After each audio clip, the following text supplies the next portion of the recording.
একদিন তোমায় যাইতে হবে হাসর মাটির মেলা রে দয়াল, ওই হাসর হাটের মেলা। একদিন আমায় যাইতে হবে হাসর মাটির মেলা রে দয়াল, ওই হাসর হাটের মেলা। আসিলে তুমি সবার তরে, আসিলে তুমি সবার তরে, যাইতে হবে পরপারে। বেঁচে থেকে করো জোগাড়, সময় যে তোর বইয়া রে বন্ধুয়া, এ সময় গেল বইয়া,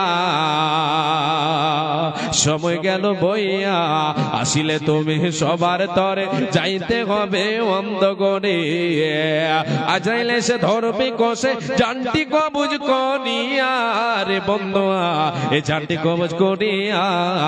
চাকচি কোন করিয়া সুন্দর করে সাজায়া, চাকচি কোন করিয়া সুন্দর করে সাজায়া, নিয়ে যাবে তোমায়, নিয়ে যাবে আমায়, চার বেগারা করিয়া রে বন্ধুয়া, এ কাঠের গাড়ি করিয়া। একদিন তোমায় যাইতে হবে, একদিন আমায় যাইতে হবে হাসর হাটির মেলা রে দয়াল, ওই হাসর হাটির মেলা। জি আল্লাহর গোলাপ। এবার একটা চাক্ষুষ প্রমাণ আপনাকে দিই।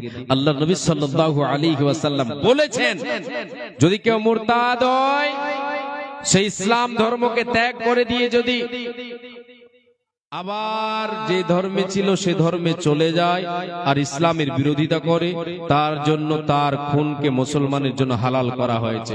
তাকে হত্যা করতে পারবে, তাকে মারতে পারবে। যদি কেউ মারে আপনাকে, আপনার আত্মীয়কে কেউ হত্যা করেছে, তার বদলে হত্যা করতে পারবেন। এই দুটোর প্রমাণ একটা ছোট্ট করে ঘটনা বলবো, তাহলে বুঝতে পেরে যাব আমি আপনি। বিশ্বনবী সাল্লাল্লাহু আলাইহি ওয়াসাল্লাম তিনি মদিনায় ছিলেন। উরাইনা কাবিলার, আরেকটা রওয়ায়াতে বলা হয়েছে উকাল কাবিলার। তো দুই কাবিলার মিলে 8 জন লোক আল্লাহর নবী সাল্লাল্লাহু আলাইহি ওয়াসাল্লামের কাছে এসে ইসলাম কবুল করলো, ইসলাম কবুল করলো, ইসলাম কবুল করলো। এবার ইসলাম কবুল করার পরে আল্লাহর নবী সাল্লাল্লাহু আলাইহি সাল্লামের কাছে থাকতে লাগলেন। কিছুদিন থাকার পরে মদিনার আবহাওয়া শুট না করার কারণে, মদিনার পানি শুট করলো না তাদেরকে, বলে তারা জ্বরে তারা যেন অসুখ হয়ে গেল, অসুস্থ হয়ে পড়লো। বিশ্বনবী দয়ার কান্ডারের কাছে গিয়ে তারা যেন নালিশ জানালো, ইয়া রাসূলুল্লাহ, আল্লাহর রাসূল, আমরা তো উরাইনা কাবিলার লোক, আমরা ইসলাম কবুল করেছি, আপনার এ মদিনায় আমরা কিছুদিন ধরে আছে।